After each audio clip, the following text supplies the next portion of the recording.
AI or emerging technology landscape currently in Kenya? What does it look like? From what I've seen is innovators are mainly startups. Like we have people at the lowest level who are hustling and trying their best to innovate and create this new thing. Those are the ones who are creating this technology.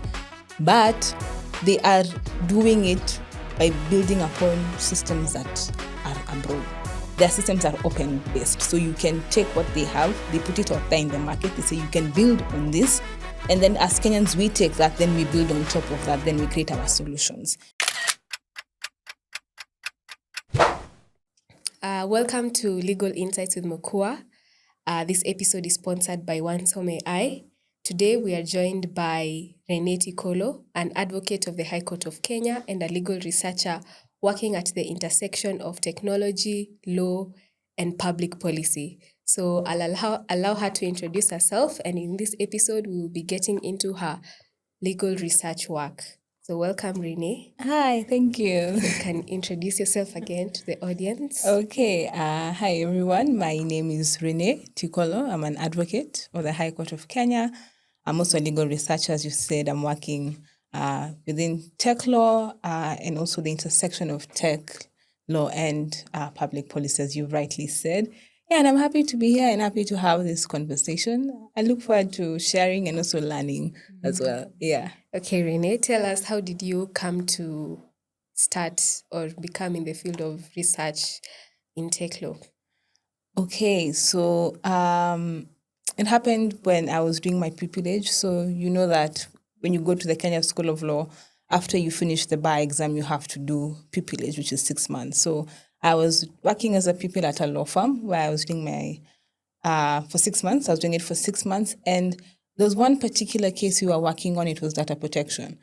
And out of all the areas of law that particular law firm was working on, that was the one thing that piqued my interest, you know. It was a period for me where I was still trying to figure out what I wanted to do. So we were doing everything: commercial law, conveyancing, corporate.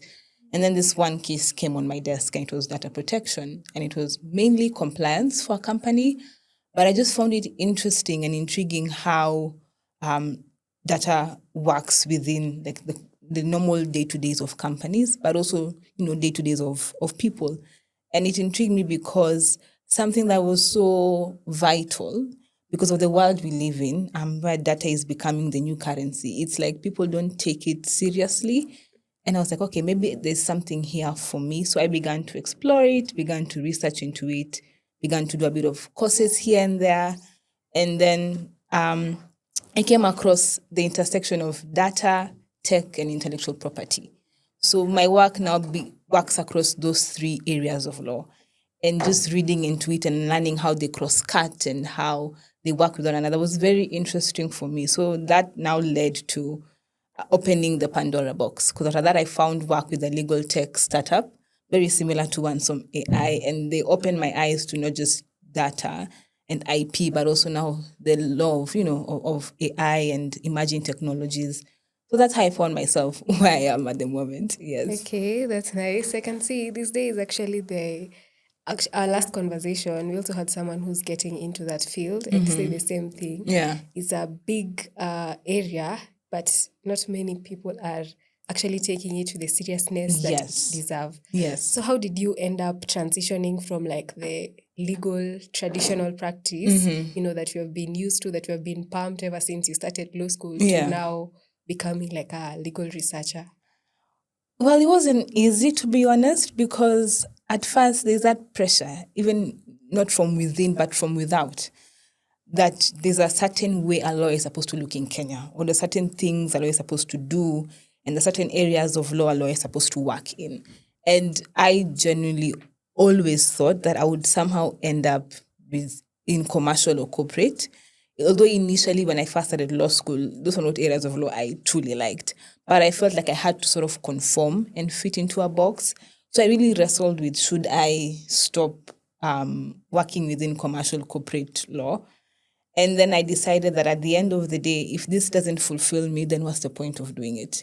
Because you wake up going to the office and you dread it. You dread working. You dread sitting at that desk, typing whatever you're typing. And this is no way to live, especially for someone who I come from a family where my parents have worked so hard to give us the world, basically. So then why should I limit myself to this way of thinking or this expected way of life of a lawyer within Kenya? So I took that bold step and said, we're going to just do whatever I can. So how I started was I was picking up research opportunities, anything that I could find to do with research in data protection, a bit of IP as well as now AI governance. I would pick it up. If I find like they're asking for a blog submission, I will do it. I actually did a 2-week internship it was remote, and they mainly made us do 2 submissions within 2 weeks of different articles. I did that. So I was just putting myself in spaces where I was researching these areas of law and submitting what I could and just trying to push myself out there. But at the same time, sharing my insights online. Because I've learned this thing and I hold on to it with everything. You're too broke to not be visible. Very true. Because fine, you have all this research because you're taking it in, you're taking all the content in, but what about pushing it out? Yeah. Because if I'm not going to do the traditional law practice, then what will I do if I just keep it all in? So I began sharing my insights online on mainly LinkedIn, because LinkedIn is where you do get a lot of visibility with regards to these non-traditional areas of law.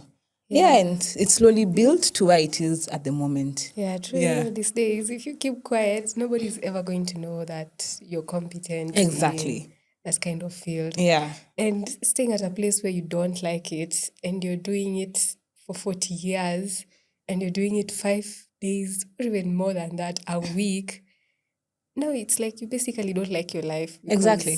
Yeah. Your work is literally your life. Exactly. So sometimes it's just important to just step out because it's not guaranteed. Even the job itself is not guaranteed. Exactly. So you do have to step out. Yeah. Now, what do you think many technology regulations struggle to reflect the real world digital experiences? The way you've talked about, you know, it's a big thing, but not many people know about it. Why do you think that is? I think your question is a bit layered. So there's why don't people know so much about technology regulations? And also the other part, why is it taking long to evolve? Or I just want to understand. Why don't people take it more seriously? And why is it not reflecting? Why are the regulations, even in law, not reflecting the real world adaptations or how we are right now? Okay. So for the first part, why aren't people taking it seriously? I think many could be an African thing. And even you see it in Kenya. Africans have very way of thinking in terms of what success looks like. So we think, for example, within law, we think the good areas of law that are successful are commercial, corporate, conveyancing, succession, those ones. So when you see technology law, you're like, what is this? We don't do that here, basically. So I think maybe that's why people don't take it seriously, despite the fact that the world is moving into that direction. So that's why it's very hard I will speak specifically for lawyers because we are having that discussion. It's hard for lawyers, even in the legal profession, to adapt because that's not how we do things. We've been doing things for a certain way for a long period of time. And now this thing is coming to challenge the status quo and it's shaking the foundation, it's shaking everything that we know. I think that's why it's hard for people to adapt and even to take it seriously and pay attention to it. With regards to the technology reflecting our realities, I think the first thing we have to acknowledge is technology evolves way quicker than law does. Law takes a very long time to, even to create law. There's the drafting, there's the discussion in parliament, and then there's public participation. So by the time a law is catching up to technology, that technology has already evolved. Because, for example, AI, when did AI come into the market? Maybe let's just give a rough estimate. Let's say maybe 2021 to around there. Yeah. Exactly. But there have been, if you look at the history, it has been there even way before COVID, but not just as big as it is right now. When are we creating a bill for AI? 2026. So you see, the law takes a long time to catch up to technology. I think basically because of the nature of technology, it evolves. And then by the time we do have regulations within Kenya, particularly, that matches technology, it has already changed again. I know right now we're moving with regards to AI, we're moving to things like autonomous agents. people are already thinking about how can we create autonomous agents, but we're still discussing how can we regulate the current AI that we have here in Kenya or that we are deploying in Kenya. So I think that's one main thing, that the law is slow to catch up. But also I would say the fact that how we are adapting is also the problem. We are trying to copy the West and then bring laws from the West and transplant them here. For example, if you read the current AI bill, there's a particular section that is a direct copy paste of the EU AI Act, and you're like, that works for them because of their economy, the current AI systems that they have, also the infrastructure that they have and the institutions that they have, but that can't work for us. So instead of us as Africans, as Kenyans, looking at what we currently have, the current ecosystem that we have, and trying to create laws that match that, and even match the innovation that's happening, we are trying to copy the way the West is doing, which has been a problem, not just in AI or technology law, in various areas of law. We tend to copy and transplant. So I think that's also another problem, and that makes things even harder, because then how do you implement something that doesn't work within the local context? Yeah, true. Yeah. So I'll say those two are a big thing. Yeah. Okay, and now with regards to the challenges that we're having, what do you think we need to work more on? Let's not even like put the responsibility on the government, but us as lawyers, like what do you think we need to work more on to kind of solve these problems? I think, connecting to my earlier point, acknowledge that this thing is here to stay. The technology and emerging technology, it's here to stay. That's the world we are in. We can't fight it. We just have to learn to adapt and learn to work with what we currently have. I think that's the first thing, acknowledge. Second thing is analyze our current context. What is happening within tech in Kenya? And then see what are the gaps that we as lawyers can, fill in with regards to those gaps. And what role can we play to help, if it's innovation as well as governance of these technologies, what role do we have to play? Because I think there's a lot of discussion around will AI replace lawyers? I think maybe that's one of the hesitations people, especially lawyers, have. Like, this thing is coming to take my job. To some extent, unfortunately, there is some truth to that, but I don't think it will fully replace lawyers.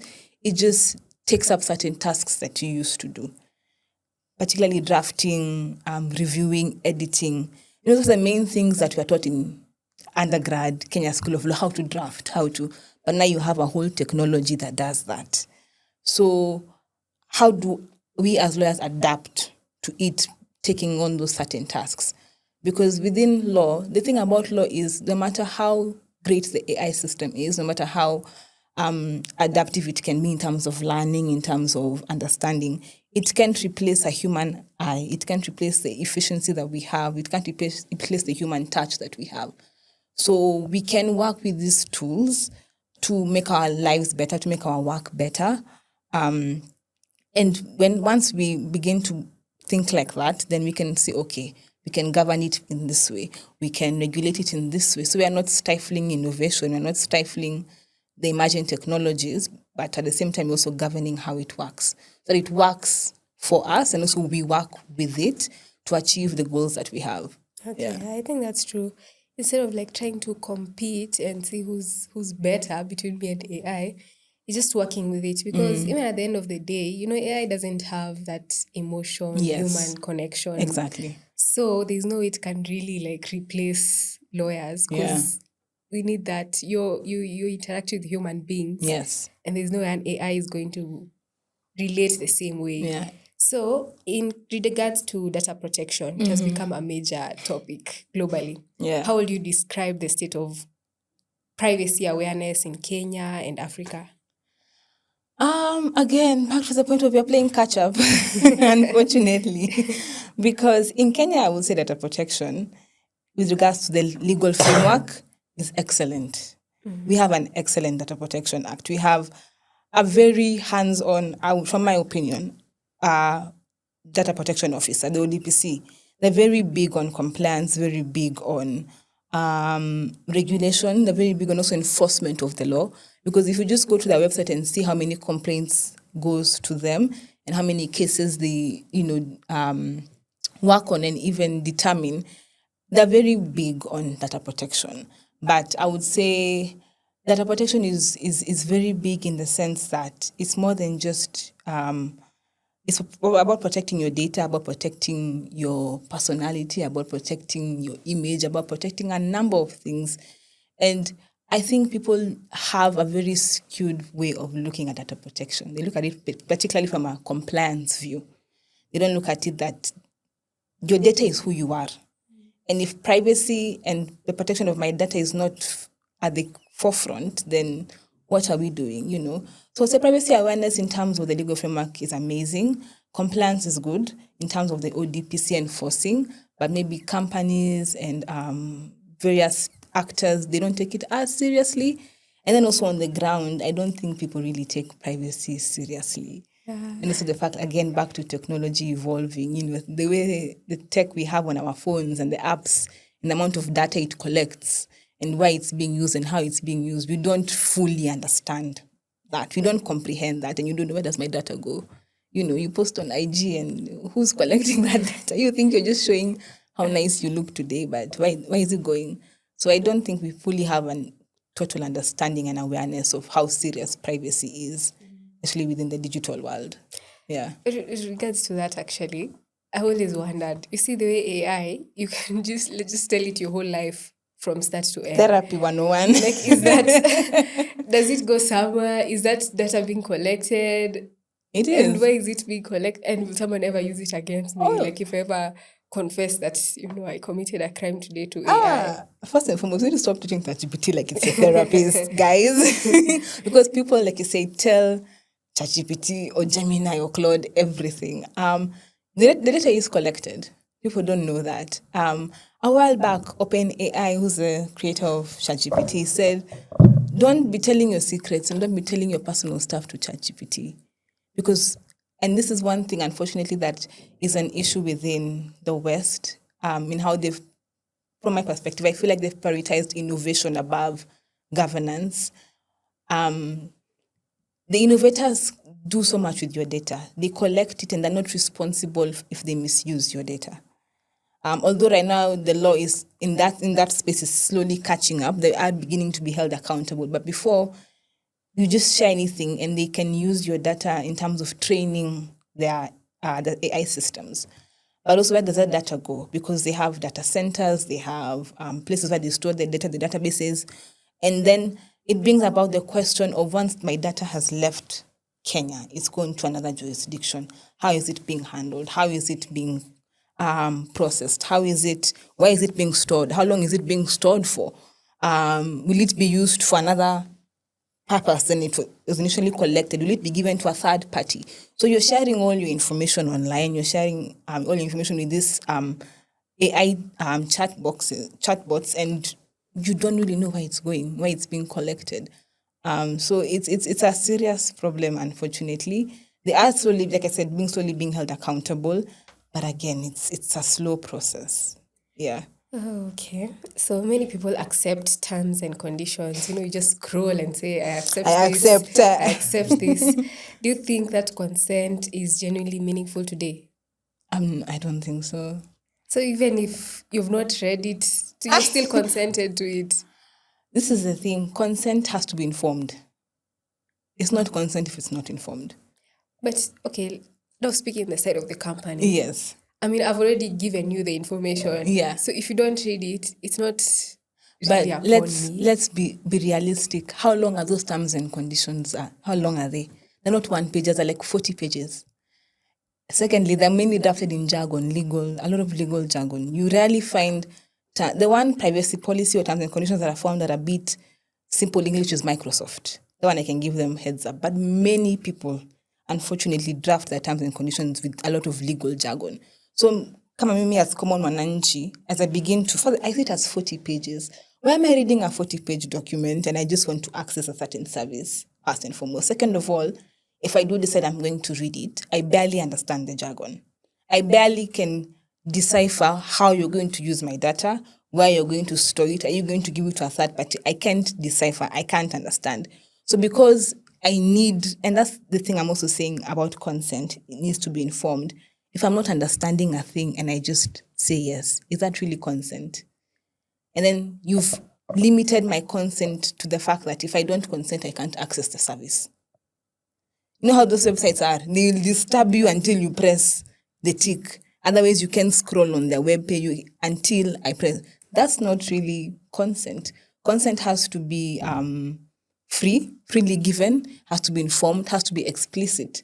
That, yeah, I understand, like I fully comprehend and understand this consent and why you're collecting my data, and then I can agree to it. And also some of these terms and conditions, the fine print, they have certain fine print terms that are there that say we're able to do this, and you can't, what's it called, sue us, or you can't argue with us. Certain terms and conditions have those things. Is that really consent, or that's just you trapping me to give you my data because you need it and I need the service? So I think people need to change how they do terms and conditions. Now, let's say, like, as a consumer, what can I do? That's the problem, because, like I said, many of these websites, many of these services require you to tick yes, and otherwise I can't use your service, which puts me at a disadvantage. So the burden of that changing that is actually on the company. So unfortunately, what the common man can do is limited, but maybe things like even complaining about it, raising awareness about it, and even such a conversation like this raises awareness. I don't know if you can maybe take it to the ODPC, because I know ODPC in Kenya is very, very good on going after big companies in terms of compliance. Like, you need to protect Kenyans' data. You can't just be collecting it. So maybe that's another avenue, because, yeah, it's possible to take it to them. But I think the first thing is awareness. Be aware that these terms and conditions may not favor you, but may favor the company that you're agreeing to. Yeah. Okay, now we talked about the way, the AI regulations in Kenya sometimes just adapt to the Western. So how do you think it should be approached, not just differently from now the Western? I think for that, I will start by the Kenya National AI Strategy. So last year, the Ministry of ICT published the AI strategy for 2025 to 2030. And the main thing in that strategy, they said that we want to do two things. We want to have innovation and governance of these emerging technologies at par. So we want to promote innovation because we see how great AI is and how, amazing it is in terms of solving problems, in terms of facilitating certain services quicker and whatnot. But at the same time, if it's not regulated in a way that safeguards people's rights, it's not done in an ethical manner, it can bring issues. So the strategy balances the two, innovation and governance of this AI or emerging technologies. But what the strategy also said was we need to first look within and see where are we at. And I think that's the starting point. What is the AI or emerging technology landscape currently in Kenya? What does it look like? From what I've seen is innovators are mainly startups. Like, we have people at the lowest level who are hustling and trying their best to innovate and create this new thing. Those are the ones who are creating this technology. But they are doing it by building upon systems that are abroad. So, like, many people will deploy or develop AI, new technologies that have been provided from systems that are created, like in the US, like OpenAI. Their systems are open-based. So you can take what they have, they put it out there in the market, they say you can build on this. And then as Kenyans, we take that, then we build on top of that, then we create our solutions. I don't know if I've seen within Kenya, even within Africa, if we're building our own like kind of open AI systems. I don't know if we have that, but that's the current landscape in Kenya.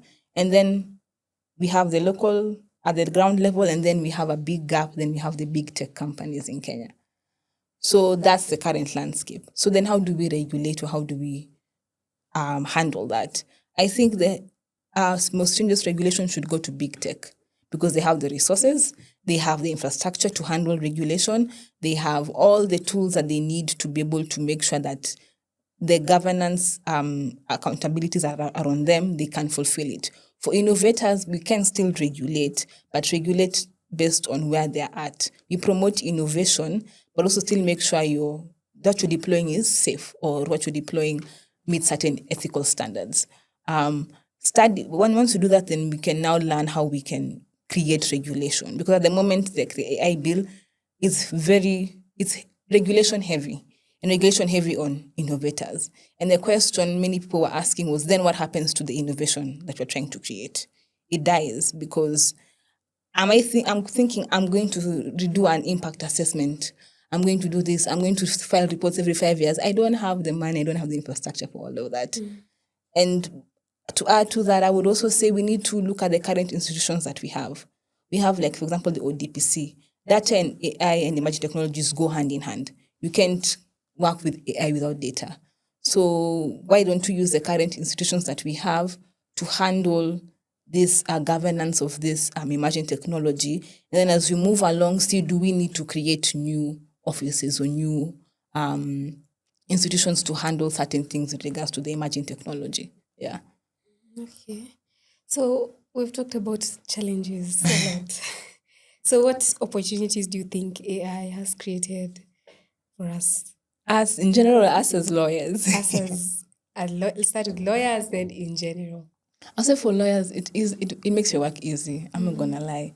So like for me who's in research, I remember when I was in my dissertation in undergrad, I had to read over 30 like law journals, and you have to try your best to read and get as much as information.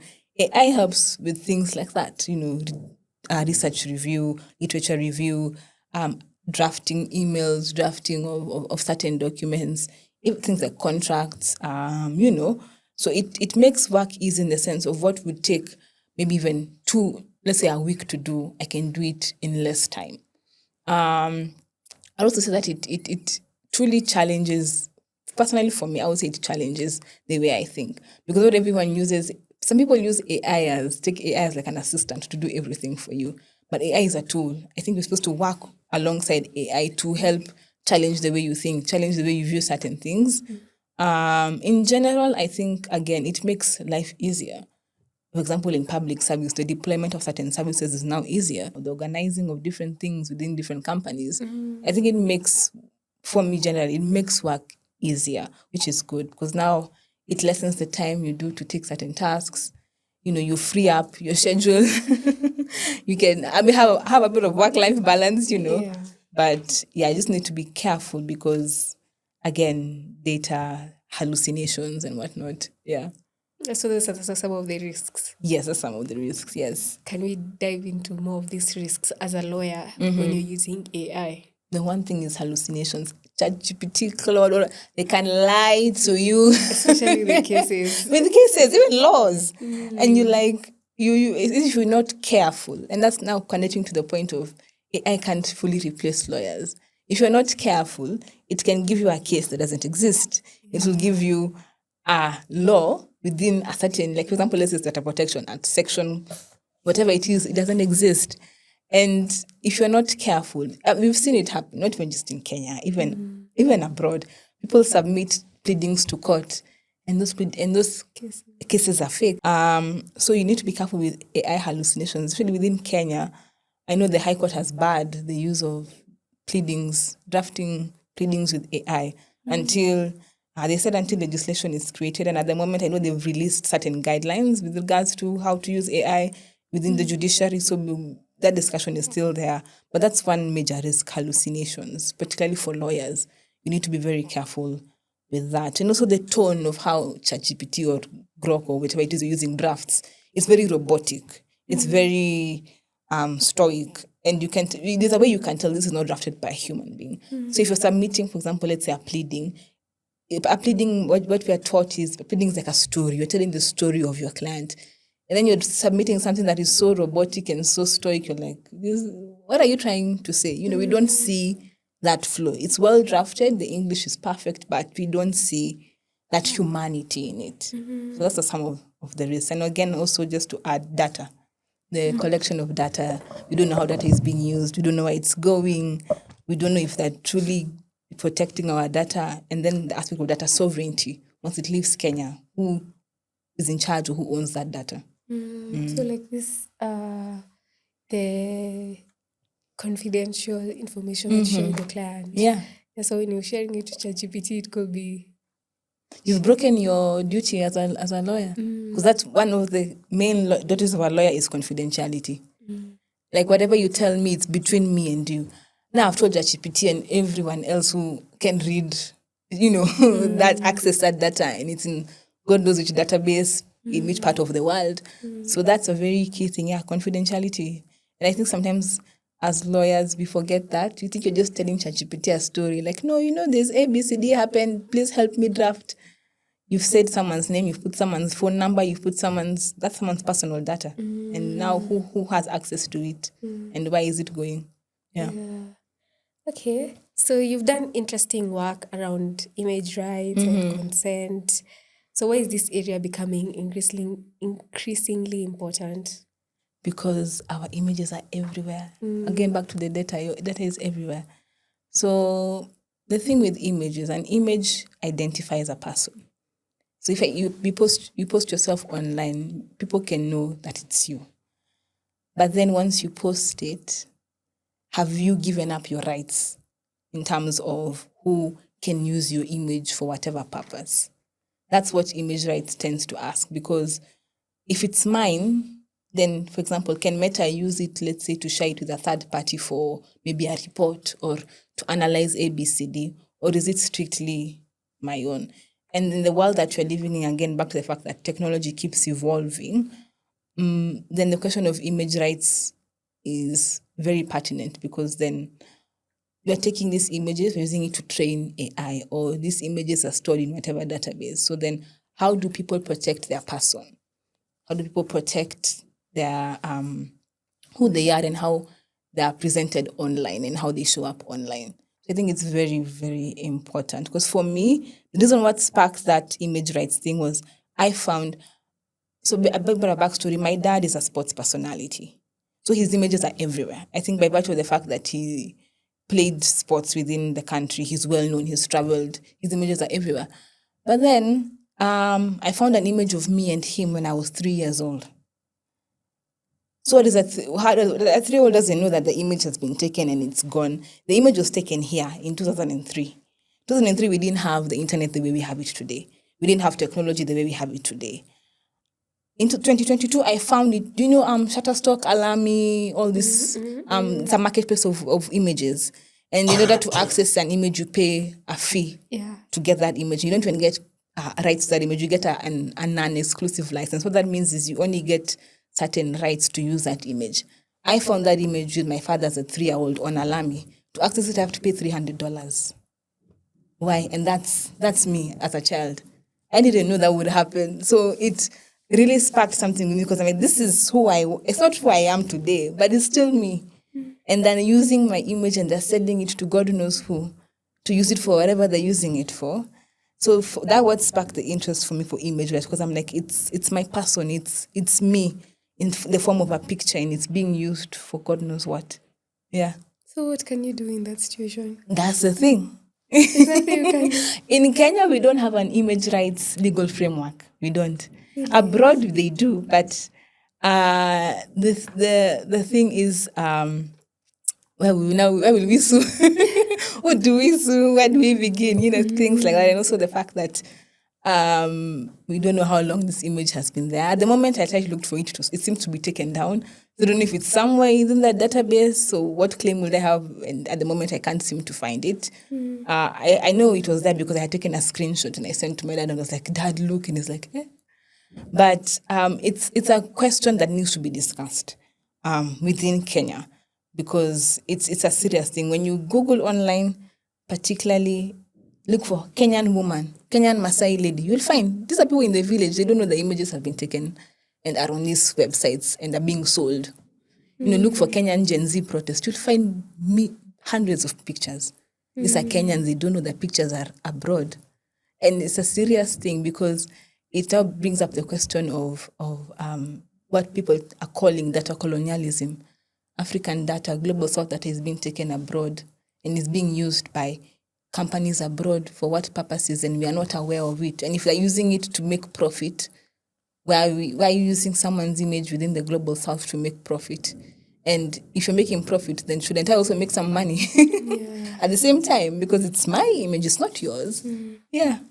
Hey, speaking of that, let's even leave global. Seme kama hapa umerecord you're at a restaurant eating. Yes. And someone records a video of you. Of me. And then they post it on TikTok. Yeah. Shouldn't, like, I think that's illegal. It is. It like, is. What can I do? For Kenya, you can take it to the ODPC. So there's a recent case actually against a famous influencer. I won't say her name, but she was working with Denry and they were taking pictures, and someone ended up in their shot, and they'd used this particular picture to advertise this particular product, this particular bag. The person went to the ODPC and said, "I never gave consent to be in this picture." And this guy is in the background, mind you. He's not the main focus. He's in the background. ODPC said, "Yeah, pay this guy 75K. Yeah, so within Kenya, you can. As I said earlier on, ODPC is very big on compliance, particularly around consent. Did you ask someone? This is telling you consent needs to be informed. I need to know you've taken my picture. I'm okay with you taking my picture and I'm okay with you posting it. If I'm not okay, then you violated my rights." Yeah. Yeah, but because there's a video I saw the other day. This person was recording people in town and like making kind of background, those kind of things, using background memes for like how someone is behaving at that particular time. So it's like, is this, if I ever find myself there, I can go to the... Yes, the ODPC, file a complaint with the ODPC. What if this is a TikTok account that, like the name you can't know it is, even if you message them you can't know, like it's kind of like a ghost account. That's another issue as well, because that now it brings about multi actors, multi stakeholders in terms of how can we protect people. Because why is TikTok allowing an anonymous account to post people? That shows TikTok has a role to play in these things. The ODPC, you can file with them and perhaps they'll investigate and even work with TikTok, because I know ODPC has held Meta, even in Kenya, accountable for some of their privacy policies and asking them, why are you doing what you're doing? Things like also the Reban case, ODPC has taken it up and saying you took pictures of women using, and now it's being used to train data with Meta. We're taking it up. So ODPC is very serious about it, but also we have to have a multi-stakeholder approach, because unfortunately many big companies, both West and even in Kenya or Africa, don't take privacy as a serious issue. They see it like as a as a cost, like it takes away money from the company. So we're not taking it as seriously as we should, and people only think having a privacy policy is enough.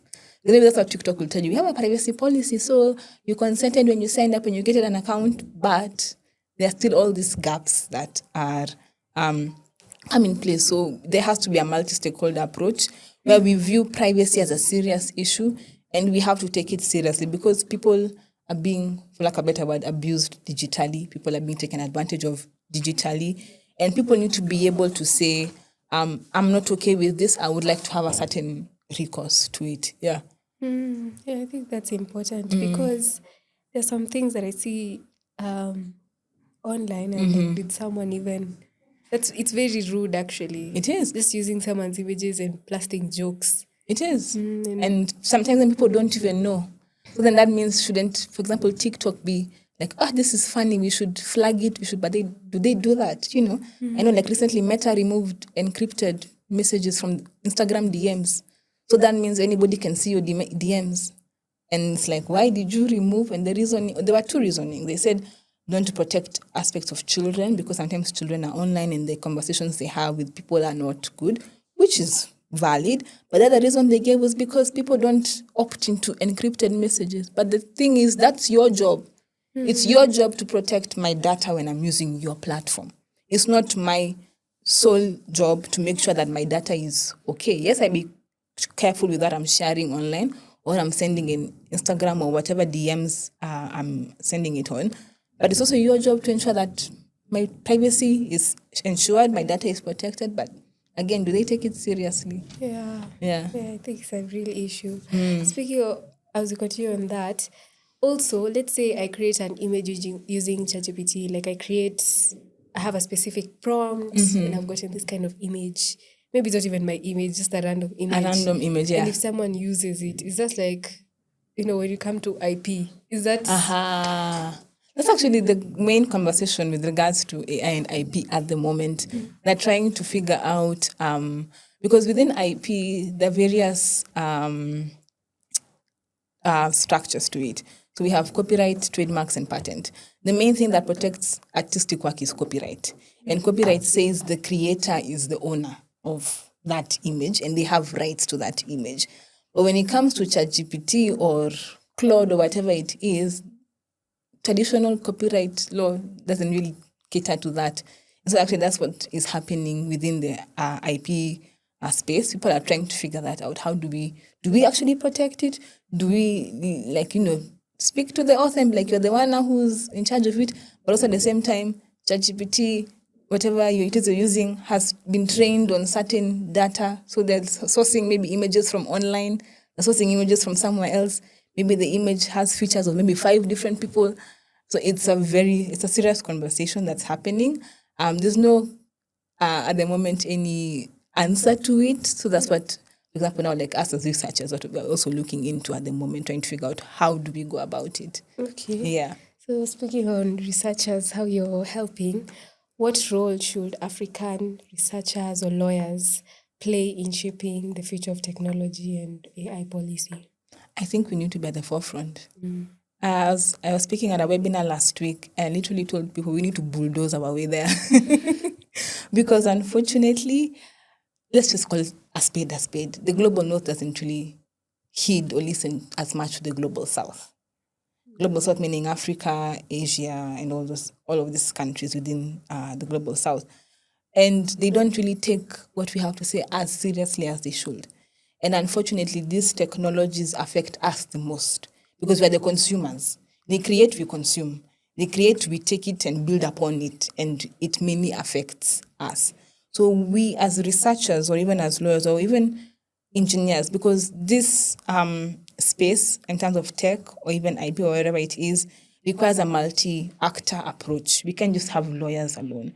We need to have every single person who has a certain knowledge or skill set with regards to this at the table. So I like to say we need to bulldoze our way. How do we bulldoze our way? Be informed, number one. Knowledge is power.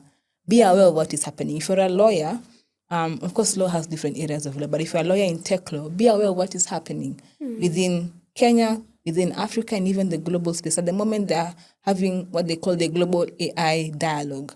They're trying to figure out how can we create AI governance frameworks that works globally. That is something you can plug in to see what's happening, read upon it. If you can submit things, submit. Some of these institutions call for submission, say you're maybe a researcher, you have an opinion, share your opinion, but of course first have a knowledge-based opinion, because sometimes you can share something and it's not founded on what's currently happening.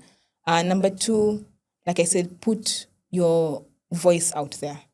Talk about it, start conversations within, your circles, within whatever space you're in. Talk about it, post about it.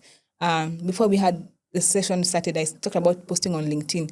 LinkedIn is a platform for visibility, and it brings together people from different professions and within different spaces. Once you share your voice and you're consistent, people begin to take notice. So as a researcher, whatever thing you're doing, even if it's not research, put your opinion out there and share, this is what I'm thinking about ABCD. That sparks conversation. Someone will sit and be like, by the way, that makes total sense. And we can even have conversations about it. So as Africans, we need to bulldoze our way, talking about it, posting about it, having webinars, having round tables, having discussions like this, sharing about it, and making sure we remain informed. And again, remain informed on what's happening out there, because whatever happens out there directly impacts us and impacts how we do things.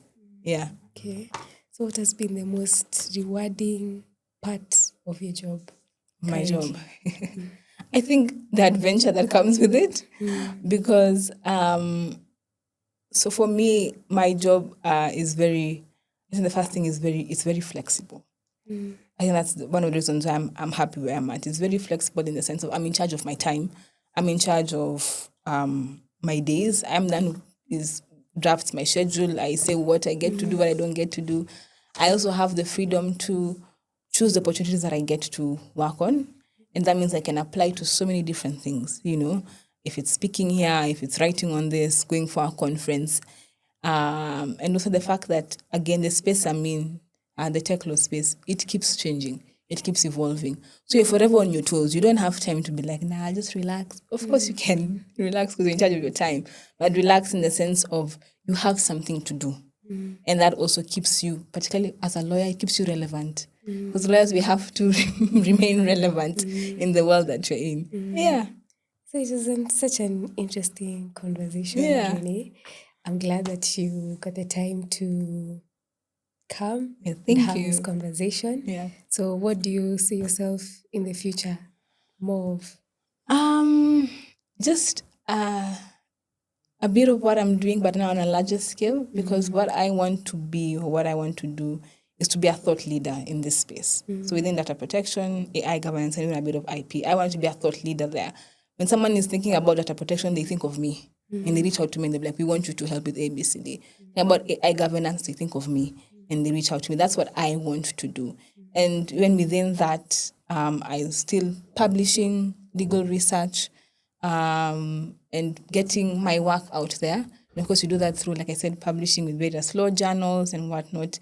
And just at the same time, this is now my personal project, creating space for young lawyers who want to be in the same space as I am, and maybe guiding them and showing them, okay, this is how we do it. This is where you can go. This is what you can do, because nobody did that for me.